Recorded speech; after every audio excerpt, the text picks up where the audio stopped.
tantangan yang sering kita alami dalam kehidupan sehari-hari, khususnya dalam hal berkomunikasi. Jangan khawatir ya jika kalian merasa belum cukup percaya diri atau takut dihakimi. Kelompok ini adalah tempat yang aman untuk berbagi dan belajar. Kita di sini tidak mencari kesempurnaan ya, tetapi kelanjutan kecil yang bisa membantu kita menjadi lebih baik setiap harinya. Sebelum kita mulai, Ibu akan memperkenalkan diri dulu ya. Perkenalkan, nama Ibu Andi Putri Amalia, dipanggil Ibu Putri. Di sini saya sebagai konselor kalian dalam melakukan konseling kelompok ini. Sebelum kita mulai lagi konseling lebih dalam lagi, Ibu mau tahu nama kalian satu persatu mulai dari sini. Nama kalian, hobi, serta dari kelas mana? Baik, perkenalkan nama saya Anissa, bisa dipanggil Nisa. Hobi saya itu karate. Saya dari kelas 12 kelas 1. Perkenalkan, nama saya Siti Nurchalisa Aprilia, bisa dipanggil Lisa. Saya hobinya bercocok tanam. Saya dari kelas 9. Itu apa? Kayak tumbuhan. Ya, Kalau saya Hairani Hikmah, bisa dipanggil Ria. Hobinya itu tidur. Hobinya apa? Hobi tidur dari kelas 9. Baik, perkenalkan nama saya Amalia Salim, hobi saya mengaji. Saya dari kelas 10. Baik, dalam konseling kelompok ini, mari kita sepakati beberapa aturan dasar yang mampu membuat dan menjaga kenyamanan dan aktivitas kelompok ini ya. Kita sepakati untuk menjaga kerahasiaan agar setiap orang tidak merasa terancam untuk berbagi cerita dan pengalaman mereka. Kita juga akan mendengarkan dengan penuh perhatian tanpa menghakimi atau menyela. Selain itu, setiap orang memiliki hak untuk berbicara dan atau tidak berbicara sesuai dengan kenyamanan mereka. Dengan begitu, kita bisa menciptakan suasana yang mendukung pertumbuhan bersama. Nah, asas-asas dari konseling kelompok itu yang ada 6-nya. Yang pertama, kerahasiaan, kesukarelaan, non-judgmental, kesetaraan, keterbukaan, serta dukungan.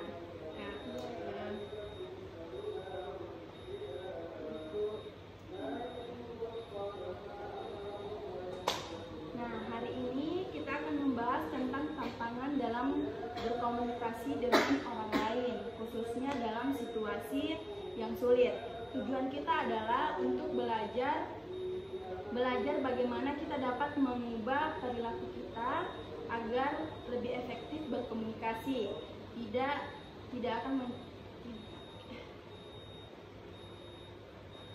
Kita akan mencoba menggunakan 2 metode. Yang pertama itu modeling, yaitu mencontoh perilaku yang baik, dan yang kedua itu kontrak perilaku, yaitu membuat rencana konkret untuk ditetapkan dalam kehidupan sehari-hari.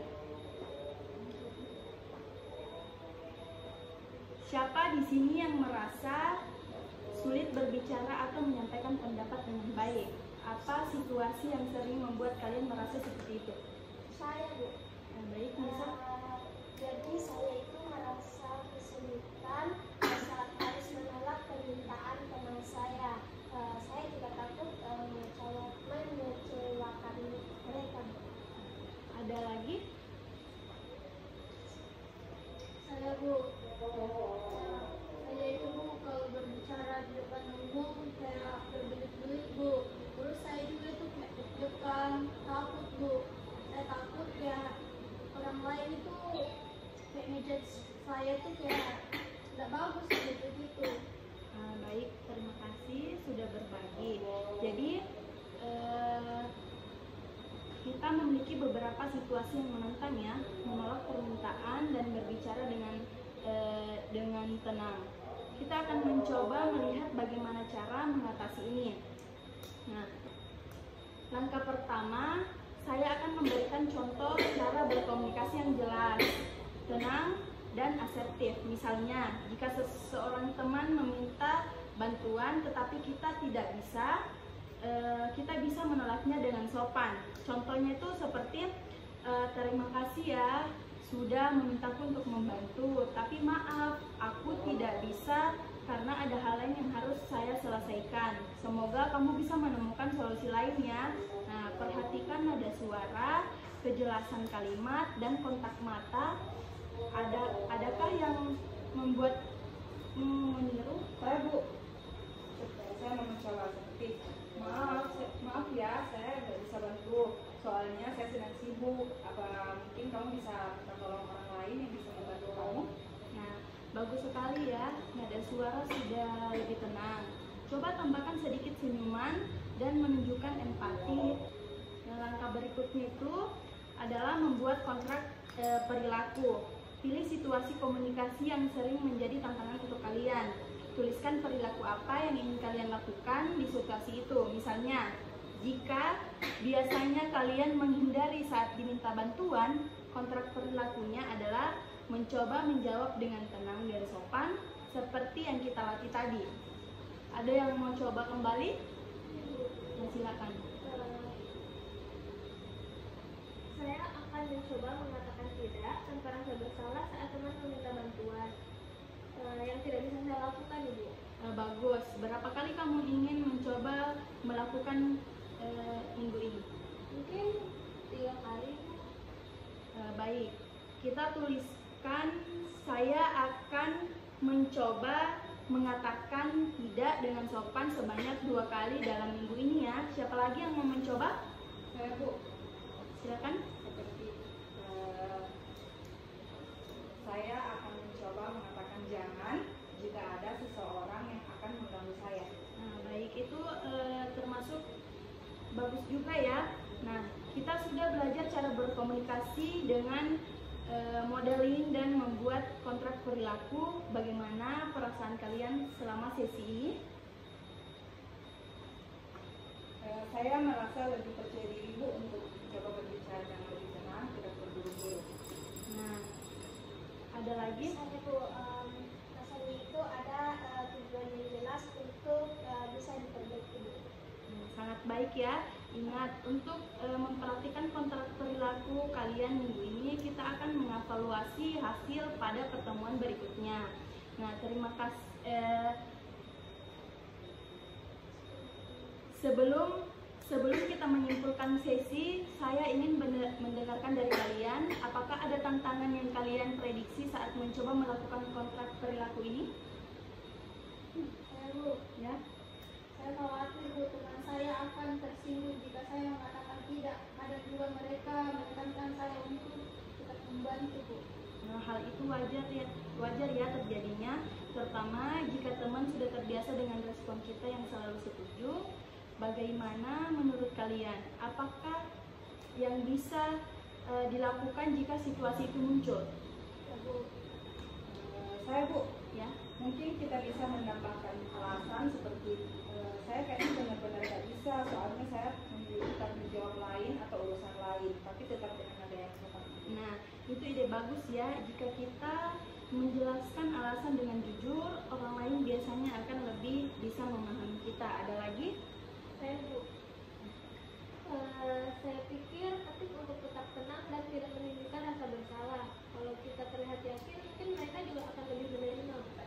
Nah, tepat sekali ya. Sikap percaya diri sangat membantu. Bagaimana dengan anggota lain? Apakah ada tips atau strategi yang bisa kalian bagikan? Saya Bu, Ya. jadi saya biasanya mencoba untuk mempraktikkan di depan kaca dulu. Jadi kalau sudah merasa nyaman, lebih mudah melakukannya pada orang lain. Oh iya, praktikan di depan kaca adalah salah satu topik yang efektif ya jika merasa kesulitan. Nah, kalian juga bisa memulihkan skenario atau kalimat yang ingin kalian gunakan, lalu melatihnya. Apakah semua merasa siap untuk mencoba kontrak perilaku ini? Siap Bu. Nah, luar biasa ya. Ingatlah, perubahan perilaku membutuhkan waktu jika kalian merasa ada kesulitan. Catat apa yang terjadi sehingga kita bisa membahasnya di sesi berikutnya. Apakah ada hal lain yang ingin dibicarakan lagi? Saya Bu, saya hanya ingin mengatakan bahwa latihan tadi benar-benar membantu saya dan memberikan saya beberapa solusi serta pemasukan tentang bagaimana gambaran yang lebih jelas terkait apa yang harus dilakukan saat kita tidak memiliki keterampilan dalam menyampaikan pendapat atau berkomunikasi. Saya senang sekali mendengarnya ya. Sebelum mengakhiri sesi ini, Ibu akan memberikan lembar kerja ya untuk kalian semua.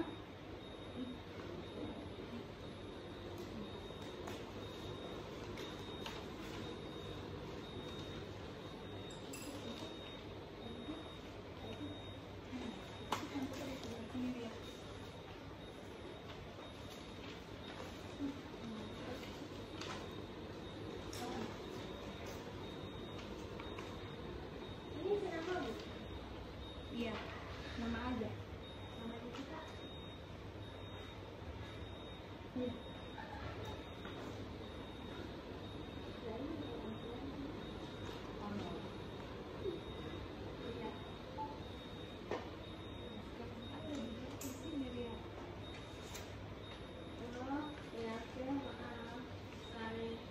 Bisa diisi jangan bicara-bicara ya?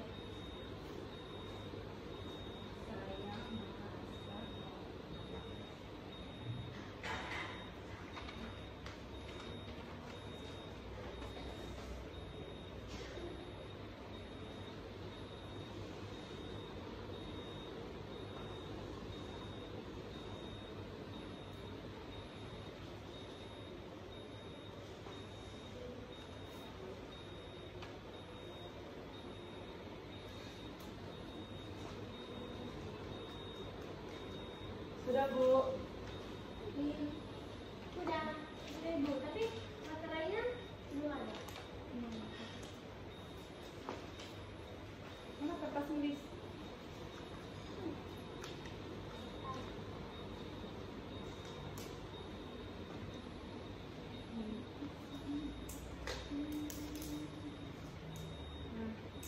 Terima kasih ya untuk keterlibatan aktif dan keberanian kalian dalam berbagai pada sesi hari ini. Saya sangat menghargai setiap cerita, pikiran, dan usaha kalian untuk saling mendukung. Kita telah belajar bagaimana tentang mengatasi tantangan dalam berkomunikasi, baik melalui modeling maupun melalui kontrak perilaku, yang akan membuat kalian itu lebih percaya diri dan asertif. Ingatlah bahwa perubahan tidak selalu instan ya, tetapi dengan konsisten kalian pasti akan melihat hasil yang positif. Sebelum kita mengakhiri sesi ini, saya ingin mengingatkan kalian untuk memperhatikan apa yang telah kita diskusikan tadi. Jangan ragu untuk merefleksi pengalaman kalian dan mencatat hal-hal yang berhasil maupun tantangan yang muncul. Kita akan membahasnya pada pertemuan berikutnya ya. Tetapi terima kasih juga telah menciptakan suasana yang nyaman dan mendukung.